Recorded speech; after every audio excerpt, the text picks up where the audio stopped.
Bata makasiri doon sa remarks mo na hindi mo ituturo kay BBM kung paano ibababa yung 20 pesos na kilo ng bigas. Kanino Sabi galing ni yan? Claire Castro, yung best friend mo. Sabi ko na nga, diba, huwag na tayo makinig kay Claire Castro kasi isa siyang gigo, garbage in, garbage out. Tama na. Vice, tanong ko lang sa local, umaasa ba kayo sa MILF may papangalanan sila or endorse sila from PDP Laban? And nagtataka ba kayo kung hindi sila nagsasalita after PRD na dinala sa Hague? Sino? Ang MILF. MILF? Well, katungod na no sa tanan organisasyon kung unsa ang ilahang pamulitika.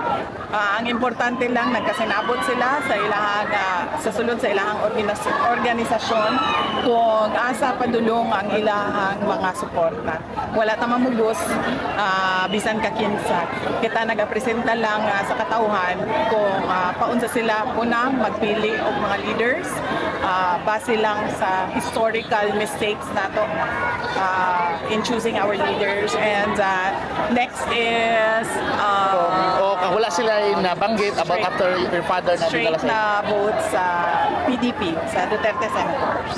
VP, according kay Congressman Adyong Salanao po, urge Vice President Sara Duterte to stop her shame campaign against administration candidate and call on a political leader to restore decency, dignity, and civility in the conduct of electoral campaign. Anong reaction mo dito, VP? Okay, pahiram ko sa mga puti. Pero VP, kaya Adyong na VP. Adjong, shame campaign against the administration called on all political leaders to restore decency, dignity, and civility in the conduct of electoral campaigns. Si Adjong Manggod, produkto manggod ni siya sa warlordism nato diri sa Mindanao. So I don't think he is the proper person to talk about decency, dignity, and civility. Kay ang iyahang pagdaog din ha sa Lanao tungod na sa grip sa ilahang dynasty. Napa VP. Next.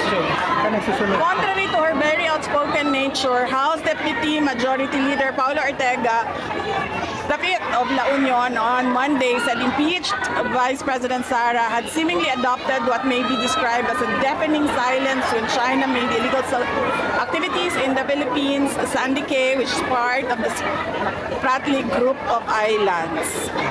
South China Sea. Ito ang ginaistoryahan. Kani si Puan, isa po ni si Ortega, mura po ni siya og si Adyong. Produkto sa warlord. Si Ortega, maupod ni siya si Adyong. Produkto sa warlordism tinghi sa ato ang nasod. So, angay niya nga mo-adapt po og deafening silence. Kaya wa siya katungod mo abli sa iyahang bakba. Where does her loyalty really lie? China or Philippines? From my perspective, it seems she knows nothing in campaign but to engage in political mudslinging. Hit PBBM administration allies with China as her stone-etched template, accused Duterte. So, Kay Ortega, hindi pa obvious nga naa ako diri sa Pilipinas nagapangampanya para sa mga kandidato para sa ato ang nasod. So, of course, I am pro-Philippines and nothing else. She's been going around hitting almost everybody, but never China. Of course, kung ngano atakihon man ako ang China sa ato ang kampanya diri sa Pilipinas. Nga ang problema nato diri ang kawalan ng pagtutupad ng mga pangako sama na sa 20 ang bugas. And finally, sa pangalan na niya? Ortega. Kana iyang pangalan. Don't change the topic, boy. The topic is promises made and broken again and again. Last two questions. Napa VP, ningon ka gahapon, i-repeat lang na mo nga, dapat managot ang Pangulo sa sa kay Digong pag-kidnap. Yes! Dapat! mahitabo ang pagkidnap kay President Duterte diri sa ato ang nasod kung wala to'y approval sa presidente. Dili na makalihok tanan dili na mo stand down ang AFP, dili na mo lihok ang PNP kung walay go signal sa ilahang mga secretaries, kung walay, di ba yan masyadong malapit? Hindi naman, ma'am.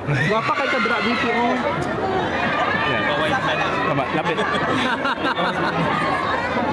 Kanang di na makalihok ang PNP, dili na makalihok ang AFP kung wala na approval sa ilahang secretaries. And walay secretary nga mulihok kung walay approval sa presidente.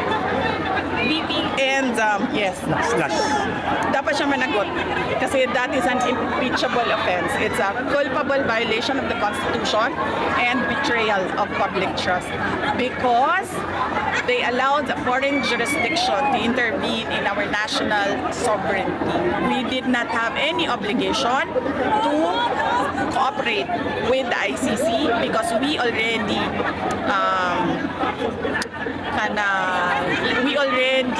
filed our petition to withdraw from the ICC and walay jurisdiction ang ICC para mubuhat ng investigasyon kay President Rodrigo Duterte o bisan kay Quezon.